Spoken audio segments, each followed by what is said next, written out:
Hello बच्चों, welcome to the new video. तो आज की इस वीडियो में हम डिस्कस करने वाले हैं गुलिवर के क्वेश्चन आंसर्स। पिछली वीडियो में हमने गुलिवर की स्टोरी डिस्कस की थी। अगर किसी ने वो वीडियो नहीं देखी है तो आई बटन पे फ्लैश हुआ होगा और इसका जो लिंक है वो मैंने डिस्क्रिप्शन बॉक्स में दे दिया है, तो उसमें भी आप देख सकते हैं। तो वो अगर किसी को स्टोरी पहले समझनी है तो वो स्टोरी भी समझ सकता है। तो बिना किसी देरी के हम करते हैं इसके क्वेश्चन आंसर्स स्टार्ट।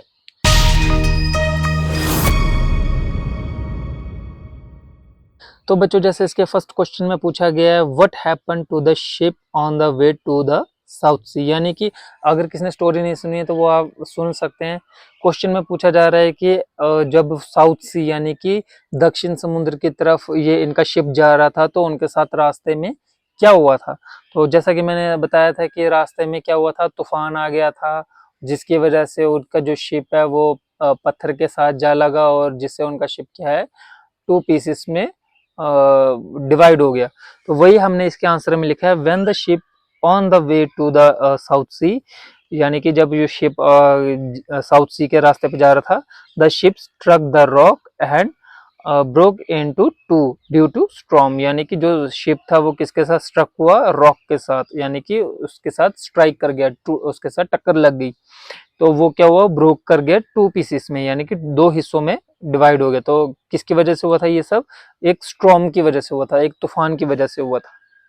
अब आ जाते हैं नेक्स्ट क्वेश्चन पे। नेक्स्ट क्वेश्चन में क्या बोलता है, what happen to the captain and the sailors. यानी कि जो एक कैप्टन और बाकी के सेलर्स, मैंने बताया था कितने सेलर्स थे, 30 सेलर्स थे और एक कैप्टन था और एक सर्जन था, यानी कि एक डॉक्टर था। तो ये टोटल 32 लोग थे। अभी ये इसमें सिर्फ कैप्टन और सेलर की बात की है, गुलिवर की बात नहीं की है। तो उस कैप्टन और सेलर्स के साथ क्या हुआ था वो हमने बताना है। The captain and the sellers were died in that storm. यानी कि आपको मैंने बताया था स्टोरी में, जो कैप्टन और सेलर्स थे ये भी कूद गए थे पानी में, लेकिन क्या हुआ था, सिर्फ गुलिवरी जो है वो सी शोर तक पहुंच पाया था। ये सारे मर चुके थे, या कह सकते हो पानी में यानी कि समुद्र में डूब गए थे, या कुछ भी हो गया होगा, लेकिन ये सब वहां पर जिंदा नहीं बचे उस हादसे में। तो अब आ जाते हैं हम थर्ड क्वेश्चन पे। थर्ड क्वेश्चन में क्या पूछा जा रहा है, how did Gulliver save himself. यानी कि गुलिवर ने अपने आप को कैसे बचाया। तो बच्चों, इस स्टोरी में हमें ये नहीं बताया कि गुलिवर ने अपने आप को कैसे बचाया, लेकिन ये हम एज्यूम कर सकते हैं। या तो दो तरीके हो सकते हैं, या तो उसको स्विम कर कर वो सीशोर तक गया होगा, या फिर वो किसी ऑब्जेक्ट पे अपने आप को बिठाकर या लेटकर कैसे भी करके, जैसे अपने आप को उसने बचाने की कोशिश की होगी। तो हम ऐसा लिख सकते हैं, Gulliver saved himself by swimming towards the seashore. यानी कि उसने तैर कर कहाँ तक गया था, सीशोर तक गया था, यानी कि समुद्र के किनारे तक गया था। तो जिसकी वजह से वो अपने आप को बचा पाया। ठीक है बच्चों। तो अब आ जाते हैं हम क्वेश्चन नंबर 4 पे। क्वेश्चन नंबर 4 क्या बोल रहा है, where did Gulliver find himself. Gulliver ने अपने आप को कहाँ पाया। यानी कि जब गुलिवर को थोड़ा सा होश आई तो वो अपने आप को कहाँ पाता है। Gulliver found himself all alone on an island. यानी कि गुलिवर अपने आप को कहाँ पाता है, मतलब एकदम अकेला पाता है, कहाँ पर, एक आइलैंड पे पाता है।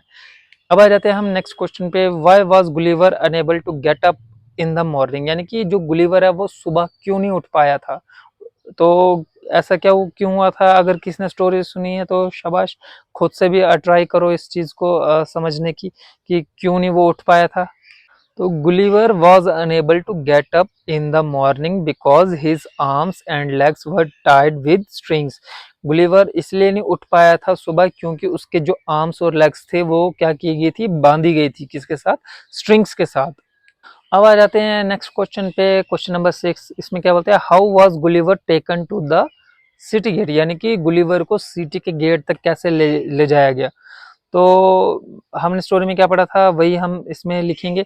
Gulliver was taken to the city gate on wooden cart which was 2 metre long and 1 metre wide and had 22 wheels pulled by hundreds of tiny horses. तो गुलिवर को कैसे ले जाया गया सिटी में, एक वुडन कार्ट पे ले जाया गया जिसकी लंबाई कितनी थी, 2 मीटर, और उसकी चौड़ाई कितनी थी, विड्थ कितनी थी, 1 मीटर, और उसके क्या लगे थे, 22 व्हील्स लगे थे और हंड्रेड्स ऑफ टाइनी हॉर्सेस उसको खींच रहे थे, है ना। लेकिन अगर आपको ये बच्चों बड़ा लग रहा है, आप इसको ऐसे भी लिख सकते हो, Gulliver was taken to the city gate on wooden cart and pulled by hundreds of tiny horses, इतना भी लिख सकते हैं। इसकी आप कार्ट की साइज लिखने की जरूरत नहीं, जैसा आपको ठीक लगे। आ जाते हैं नेक्स्ट क्वेश्चन पे। नेक्स्ट क्वेश्चन में क्या बोल रहा है, how did Gulliver please the king and the people, यानी कि गुलिवर ने कैसे उनको खुश किया, हंसाया वगैरह, जो भी उनके साथ फनी मोमेंट्स थे उसके, तो कैसे उनको खुश किया था, प्लीज किया था। तो आपको मैंने बताया था गुलिवर ने क्या किया था, कुछ ट्रिक्स की थी, फनी ट्रिक्स, तो वही हम लिखेंगे, Gulliver did some funny tricks and please the king and the people, यानी कि लिटिल पीपल को, और कैसे किंग को खुश किया था कुछ फनी ट्रिक्स करके। तो क्वेश्चन नंबर 8 में क्या क्या कहा जा रहा है, what did Gulliver ask the king, what did the king से, यानी कि गुलिवर ने किंग से क्या कहा और किंग ने उससे क्या रिप्लाई किया, है ना। तो Gulliver asked the king that his chain should be taken away from him. The king replied that it would be dangerous because he might walk on people's bodies and would kill them. तो Gulliver ने क्या कहा था king को कि उसकी जो chain है वो उससे छीन ली जाए या हटा ली जाए। तो किंग ने क्या जवाब दिया था बदले में कि ये बहुत ज्यादा खतरनाक हो सकता है, अगर वो चलेगा तो हमारे जो छोटे लोग हैं उनके ऊपर की बॉडीज के ऊपर चलेगा, जिससे क्या होगा, उनकी मौत हो जाएगी। तो इसलिए ये उसने जवाब किया था। आया बच्चों समझ में, उम्मीद है सबको अच्छे से स्टोरी समझ आई। अगर किसी को स्टोरी नहीं पढ़ी है तो वो जरूर देखना, इसका लिंक मैंने डिस्क्रिप्शन बॉक्स में दे दिया है। अगर आपको क्वेश्चन आंसर से भी समझ आ गया तो वेल एंड गुड, अगर कोई चीज में प्रॉब्लम है तो मेरे को कमेंट करके बता सकते हैं। तो अब हम करेंगे इसका लैंग्वेज वर्क। तो इसके लैंग्वेज वर्क में जैसे हमने लास्ट चैप्टर किया था द शैडो, उसी की तरह इसमें भी क्या है, ऑपोजिट वर्ड्स दिए गए हैं, हमने उनको करेक्ट को जो है करेक्ट ऑपोजिट उसको मैच करना है। तो जैसे कि पहले आपको लिखा है हाई, हाई के आगे लिखा है डेंजरस, हाई का ऑपोजिट डेंजरस हो सकता है, नहीं हो सकता, इसलिए ये इसका इनकरेक्ट है, हम इसका करेक्ट जो है वर्ड ढूंढना है, ऑपोजिट वर्ड। तो बच्चों हाई का ऑपोजिट वर्ड होता है लो, ठीक है बच्चों। अगर कोई ऊंचा है तो उसका क्या होगा, ऑपोजिट होगा नीचा, ठीक है। अब दूसरा जाता है सॉफ्ट, सॉफ्ट क्या होता है, बिल्कुल नरम, नरम का ऑपोजिट होगा हार्ड। अर्ली, अर्ली हो गया बहुत जल्दी, अगर आप सुबह अर्ली उठते हैं तो अगर उसका ऑपोजिट देखा जाए तो लेट, जल्दी का लेट, देर से कह सकते हैं। तो टाइनी, टाइनी होता है बिल्कुल छोटा, तो टाइनी का ऑपोजिट क्या होता है बिग, अगर कोई छोटा है तो उसका ऑपोजिट होगा बिग। टॉल, टॉल हो गया बड़ा, मतलब है तो सेम ही है ना, टॉल भी बड़ा होता है, बिग भी बड़ा होता है, तो आपने लेकिन करेक्ट मैच करना है, ठीक है। तो टॉल अगर बड़ा है तो उसका ऑपोजिट होगा शॉर्ट, मोर का लेस, थिक का थिन, शार्प का ब्लंट, अगर कोई तेज चीज है, शार्प क्या होता है तेज, तो ब्लंट क्या होता है जो तेज नहीं होता, तेज धार नहीं होती चीज। क्वाइट क्या होता है शांति, तो इसका ऑपोजिट क्या होगा शोर, शोर को क्या बोलते हैं नॉइजी। फुल, फुल होता है पूरा भरा हुआ, उसका ऑपोजिट होगा खाली, एम्प्टी, जिसको हम कहते हैं। तो इसका नेक्स्ट आ जाएगा पुल, पुल क्या आ गया, पुल हो गया खींचना, तो इसका ऑपोजिट क्या आएगा पुश। तो अब लास्ट वन क्या है सेफ, अगर कोई चीज सेफ है तो उसका ऑपोजिट क्या हो सकता है डेंजरस। आया बच्चों समझ में। अगर किसी को इन वर्ड्स का मीनिंग नहीं पता तो कमेंट बॉक्स में मुझे लिख देना, मैं आपको रिप्लाई करके जरूर बताऊंगा, ठीक है बच्चों। उम्मीद, वैसे तो ऑलमोस्ट ये जो वर्ड्स इसमें यूज किए गए बहुत ही सिंपल वर्ड्स हैं, आई थिंक सबने सुने होंगे, सबको पता होंगे। अगर फिर भी किसी को प्रॉब्लम है तो वो कमेंट करके जरूर पूछ लेना। तो अब आ जाते हैं हम फिल इन द ब्लैंक्स पे। यहाँ पे आपको फ्रेजल वर्ब्स दिए गए हैं। फ्रेजल वर्ब्स में होता क्या है कि दो वर्ड्स को मिला के एक मीनिंग बनाया गया होता है। तो हमने फाइंड आउट करना है यहाँ पे कौन सा करेक्ट फ्रेजल वर्ब यूज हो। फर्स्ट आपका दिया गया the king said to his man dash his chain dash, तो इसमें जैसा पहला आपका वर्ब है टेक अवे, तो इसको हम टेक हिज चेन अवे, इसका टेक अलग लिखेंगे, अवे अलग लिखेंगे, बाकी के जितने भी आपके वर्ब्स हैं वो एक साथ ही आएंगे, ठीक है। डोंट डैश बर्ड्स, तो हम लिखते हैं डोंट शूट एट बर्ड, यानी कि शूट क्या करना, गोली जैसे चलाते हैं कोई हंट करता है, तो हम क्या बोलेंगे डोंट शूट एट बर्ड्स, यानी कि बर्ड्स की तरफ आप शूट नहीं करेंगे, उनको हार्म नहीं करेंगे। ऐसे नेक्स्ट आ जाते हैं third, I usually dash early in the morning, I usually wake up early in the morning, यानी कि मैं सुबह जल्दी उठ जाता हूँ, है ना। Gulliver dash and found himself tied to the ground with strings. Gulliver got up, यानी कि वो उठा और उसने क्या पाया कि वो उसकी जो मतलब उसको टाई किया गया, बांधा गया है स्ट्रिंग्स के साथ, ठीक है। तो अब आ जाते हैं नेक्स्ट पे, the thief dash when he saw the police coming. चोर चोर ने क्या किया जब पुलिस वालों को देखा, रैन अवे, यानी कि वो भाग गया। चोर क्या किया, भाग गया जब उसने पुलिस वालों को देखा।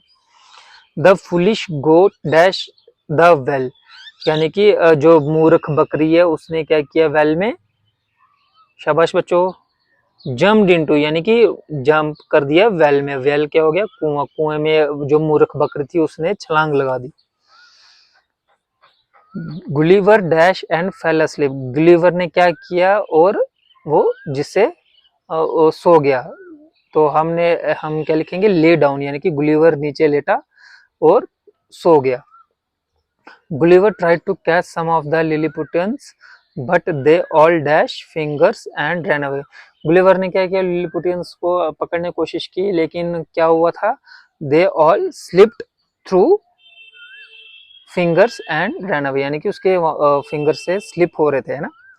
तो अब हम क्या करेंगे, नेक्स्ट आपका पोर्शन आता है, इसमें क्रिएट योर ओन कंपैरिजंस। इसमें क्या कुछ कंपैरिजंस दिए हैं, हमने वर्ड ऐसा चूज करना है जो उसके साथ जैसे कंपेयर कर सके। जैसे कि कोई चीज खूबसूरत होती है, हम उसको किसी के साथ कंपेयर करते हैं ना।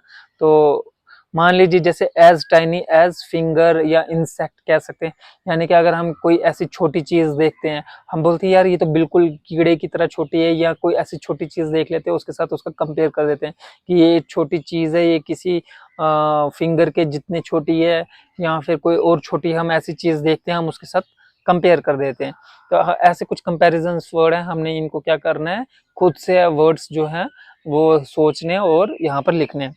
तो जैसा मैंने पहला वर्ड लिखा है एज टाइनी एज फिंगर, यानी कि एक फिंगर के जितना छोटा ही, कोई भी चीज हो सकती है, तो हमने उसका कंपैरिजन किया। अब दूसरा बोलता है एज टॉल एज, यानी कि ये बहुत बड़ा है, किसके जितना, जैसा बड़ा है, जैसा मैंने लिखा है यहाँ पर ट्री के जितना बड़ा है, यानी कि कोई ऐसी चीज है वो इतनी बड़ी है कि वो किसके साइज के, मैंने उसको कंपेयर किया ट्री के साथ कंपेयर किया कि ये ट्री के साइज की चीज है।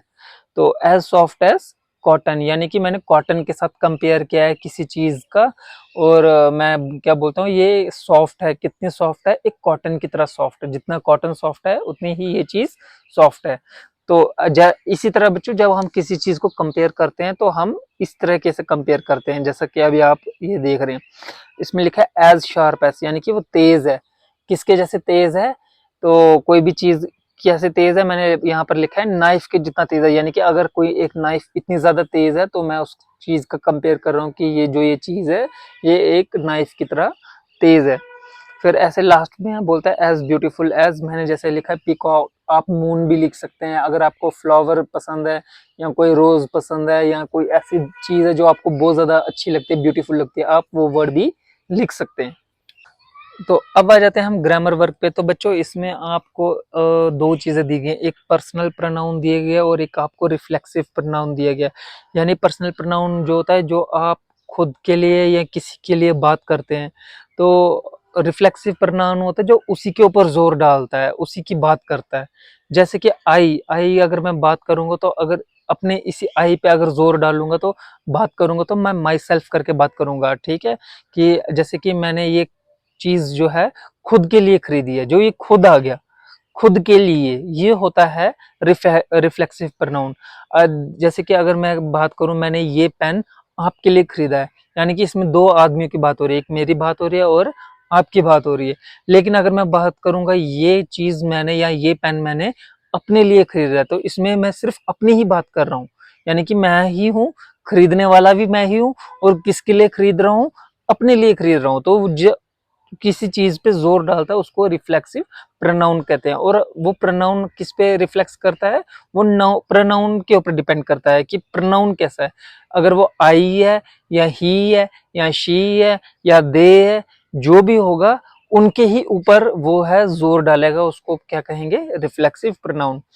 अब जैसे इसमें कुछ एग्जांपल्स दिए, जैसे आई को माई सेल्फ होता है, वी का आवर सेल्फ होता है, यू अगर सिंगल है तो यूअर सेल्फ होगा, अगर यू में बहुत सारे हैं तो यूअर सेल्फ होगा, अगर ही है तो हिम सेल्फ होगा, शी होगा तो हर सेल्फ होगा, इट होगा इट सेल्फ होगा, दे होगा दम सेल्फ होगा, और वन होगा वन सेल्फ।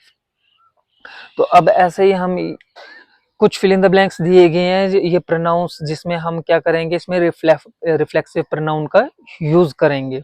तो जैसे कि आपको फर्स्ट दिया गया, Gulliver swam in the sea and saved, यानी कि गुलिवर ने क्या किया, स्वैम किया। स्वैम मैंने बताया था ना, यानी कि तैरा, और तैर कर किसको बचाया, गुलिवर ने, आपने स्टोरी पढ़ी होगी, गुलिवर ने तैर कर किसको बचाया, उसने तैर कर खुद को ही बचाया, किसी और को तो नहीं ना बचाया। तो इसलिए जो उसने खुद के लिए किया तो उसको क्या बोलेंगे, हिमसेल्फ, जो उसने अपने लिए किया। अभी बात किस पे आ रही है, सिर्फ गुलिवर पे आ रही है, यानी गुलिवर ने जो काम किया वो किसके लिए किया, खुद के लिए किया। तो ये चीज क्या बता रही है, ये रिफ्लेक्सिव प्रोनाउन का हमें इससे पता चलता है। अभी नेक्स्ट पॉइंट आता है, the rat found dash in the trap. Rat ने क्या फाउंड किया ट्रैप में, उसने अपने आप को ही देखा, यानी कि अपने आप को ही पाया। रैट ने किसको पाया, उसने खुद को कहाँ पाया, एक ट्रैप में पाया। इटसेल्फ यानी कि खुद को पाया, किसी और को नहीं पाया, खुद की बात चल रही है। अब थर्ड वन देखते हैं, the girl wanted all the toys for dash. अब जो गर्ल है वो जितने भी टॉयज है वो किसके लिए चाहती है, वो सारे के सारे टॉयज खुद के लिए चाहती है। अब खुद के लिए क्या होता है, मैंने बताया था ना, ये वर्ड्स आपको याद रखने हैं। जितने भी रिफ्लेक्सिव प्रोनाउन है ये जिसके साथ जो वर्ड यूज होगा, जो प्रोनाउन रिफ्लेक्सिव प्रोनाउन यूज होगा, वो आपने याद रखना है। ऐसा नहीं है कि आई वाले के साथ अगर माई सेल्फ लगना है तो अवर सेल्फ लगाओगे, वी के साथ अवर सेल्फ लगना है तो यूर सेल्फ लगाओगे ना। जो आपको पहले ये याद रखने हैं कि पर्सनल प्रोनाउन कौन से हैं और उनके साथ कौन सा रिफ्लेक्सिव प्रोनाउन लगता है, उसके बाद ही आप यूज करेंगे। अभी जैसे कि गर्ल है, गर्ल यहाँ पर आपको पता है लड़की की बात चल रही है, तो लड़की के साथ क्या चलेगा, हर सेल्फ। अगर इसकी जगह बॉय की बात होती तो क्या हम लगाते, उसके साथ हिमसेल्फ लगाते। ठीक है बच्चों। अब देखो ये फोर्थ वाले पे आ रहा है, I don't think of dash alone, I think of others too. यानी कि मैं खुद के बारे में नहीं सोचता, मैं दूसरों के बारे में भी सोचता हूँ। ठीक है। अब जब आई की बात चल रही है तो ये किस पे जोर डाल रहा है, माई सेल्फ। अब माई सेल्फ की बात आ रही है अब, कि मैं खुद के बारे में ही नहीं सोचता सिर्फ, मैं दूसरों के बारे में भी सोचता हूँ। अभी फिफ्थ वाले पे आते हैं, फिफ्थ में लिखा है look in the mirror and see dash. यानी कि मिरर की तरफ देखो और क्या देखो, यानी कि खुद को देखो, यूर सेल्फ, यानी कि अपने आप को देखो। मिरर देखो, जैसे आप बोलते हैं ना, जाके पहले शीशा देख। शीशे में किसको देखने के लिए बोलते हैं, शीशे में ये थोड़ी बोलेंगे कि आज जाके शीशे में मुझे देख। आप जिसको ये टॉन्ट करते हैं या किसी को बात करते हैं तो ये आप उसी पर्सन के लिए ही बोलते हैं कि भाई जा जाके पहले अपना शीशा देख, अपने चेहरा देख शीशे पे, है ना। तो वो आप उसी को देखने के लिए बोलते हैं, ना कि आप ऐसा बोलते कि भाई जा घर में शीशा मेरे शक्ल देख। ऐसा कोई बोलता है, नहीं बोलता। अब आ जाते हैं सिक्स वाले पे, इस पे लिखा है Muskan and Munaza dressed dash in their new frocks and went out. यानी कि मुस्कान और मुनाजा ने ड्रेस क्या किया, खुद से किया, यानी कि दम सेल्फ, उन्होंने खुद से ड्रेस पहनी या खुद से लगाई। ठीक है। The host said to the guest help dash. अभी ये सेवन वाले में क्या बोल रहा है, जो होस्ट होता है वो गेस्ट को क्या बोलता है, होस्ट कौन होता है, जो पार्टी करवा रहा होता है। ठीक है। और गेस्ट होते हैं जो मेहमान होते हैं। ठीक है। और होस्ट होता है जो मेहमान नवाजी करता है, और जो गेस्ट होते हैं वो मेहमान होते हैं। ठीक है। वो बोलते हैं हेल्प डैश, यानी कि अपने खुद की हेल्प करो, हेल्प यूर सेल्फ, अपने आप की अपनी हेल्प खुद करो। तो यहाँ पर क्या हमने वर्ड यूज किया, कौन सा रिफ्लेक्सिव प्रोनाउन यूज किया, यूर सेल्फ। उम्मीद करता हूँ बच्चों सबको समझ आया होगा। अगर किसी को कोई डाउट होगा आप बेझिझक कमेंट बॉक्स में लिख देना। जो भी आपको डाउट होंगे मैं आपको रिप्लाई जरूर कर दूंगा। तो मिलेंगे आपसे हम नेक्स्ट टॉपिक पे। तो तब तक के लिए गुड बाय दोस्तों, गुड बाय स्टूडेंट्स।